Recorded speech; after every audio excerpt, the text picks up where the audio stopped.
मुख्यमंत्री युवा कार्य प्रशिक्षण योजनेमध्ये आता भरपूर दिवस असे ओलांडून गेलेले आहेत, तरी यामध्ये सरकारकडून कोणताही प्रतिसाद अजूनपर्यंत आलेला नाही आहे किंवा विद्यार्थ्यांनी जिल्ह्यानुसार भरपूर मोर्चे काढलेले आहे। मुंबईला सुद्धा मोर्चा काढला होता आणि यामध्ये भरपूर असे वरिष्ठ होते की ज्यांनी विद्यार्थ्यांना साथ दिली होती, तरी सुद्धा सरकारने यामध्ये अजूनपर्यंत कोणत्याही प्रकारची प्रतिक्रिया दिलेली नाही आहे।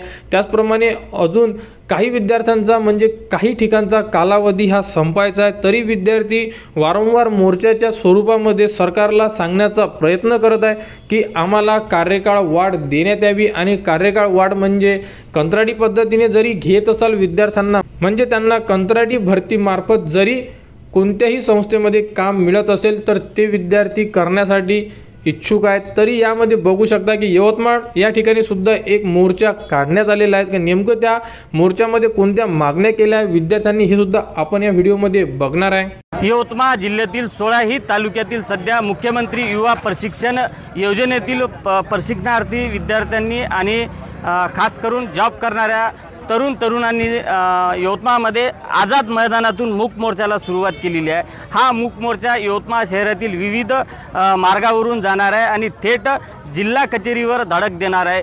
कंत्राटदारी मानधन तत्वावर कायमस्वरूपी करण्याबाबतची एक प्रमुख मागणी घेऊन हा मूक मोर्चा यवतमाळमधून काढला जातो। यवतमाळ जिल्ह्याअंतर्गत जेवढेही प्रशिक्षणार्थी तेवढ्यांची एकच मागणी आहे की कायमस्वरूपी कंत्राटी पदावर मानधन तत्वावर आम्हाला 11 महिन्याकरिता एखादं काम आणि बेरोजगार असल्यामुळे आम्हाला कुठेतरी रोजगार देण्यात यावा, यासाठी आम्ही जिल्हाधिकारी कार्यालयामध्ये मागणी घेऊन चाललो आहे।